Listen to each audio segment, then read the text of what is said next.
Mtazamaji wa Gospel Minute, natumaini uko buheri wa afya na unaendelea vizuri katika siku ya leo. Lakini leo nataka tuangalie video hii hapa kwanza kabla hatujaendelea.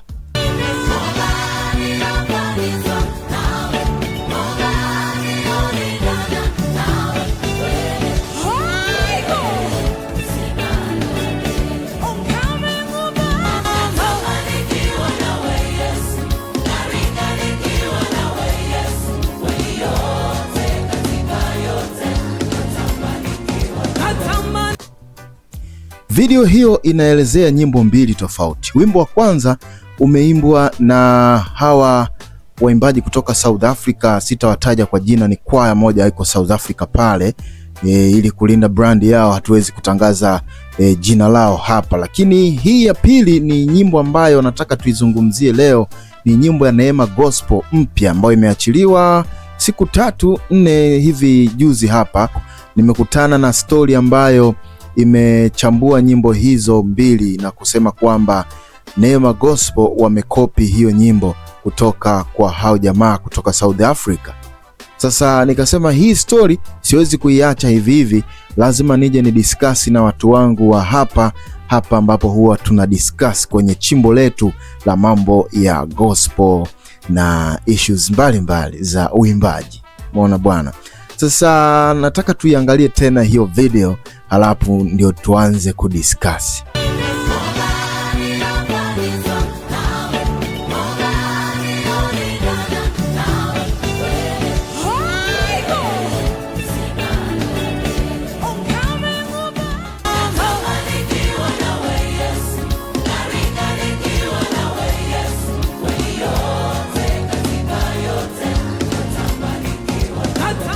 Natumai umeiona hiyo video. Sasa nini maoni yako? Je, ni kweli Neema Gospel wamekopi au ni idea tu zimegongana? Kwa sababu walioanza kutoa huo wimbo ni hao jamaa kutoka South Africa, lakini Neema Gospel wamekuja kuachia wimbo wao juzi hapo, na manake hiyo live recording haikufanyika muda mrefu sana. Kwa taarifa za ndani sana ambazo tumeweza kuzichunguza ni kwamba huo wimbo Neema Gospel waliouachia wao hao jamaa wa South Africa waliuimba muda mrefu kidogo, ni takriban miaka kadhaa nyuma iliyopita. Kwa hiyo ni kama Neema Gospel wameweza kukopi ile miondoko, ukiangalia melody ilivyokaa, lakini ukiangalia vyombo vilivyopigwa na pamoja na backup zilivyoitikia ni namna ile ile. Tena tumeenda mbali zaidi, kuna zile melody ambazo zinaenda juu na kushuka chini, natamba nikiwa nawe, nazo kule zipo kama ambavyo umeweza kusikia. Lakini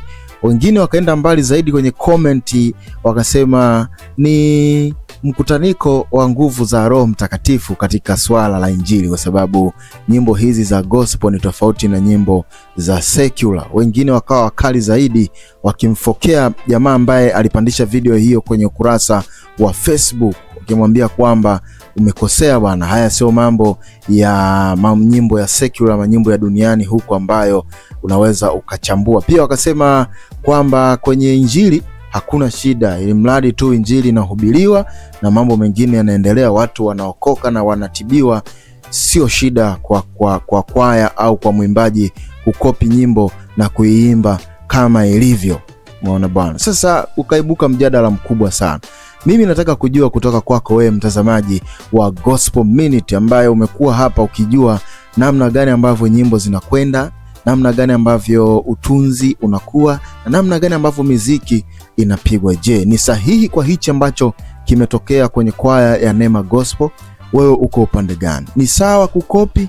Lakini pia una maoni gani kuhusiana na walimu ambao ni watunzi, wanatunga nyimbo mpya hujawahi kuisikia popote lakini na ina trend? Kuhusiana na hilo weka comment yako hapo, mimi nitakuwa wa kwanza kuijibu na kuiona comment yako, au vipi? Hii hapa ni Gospel Minute.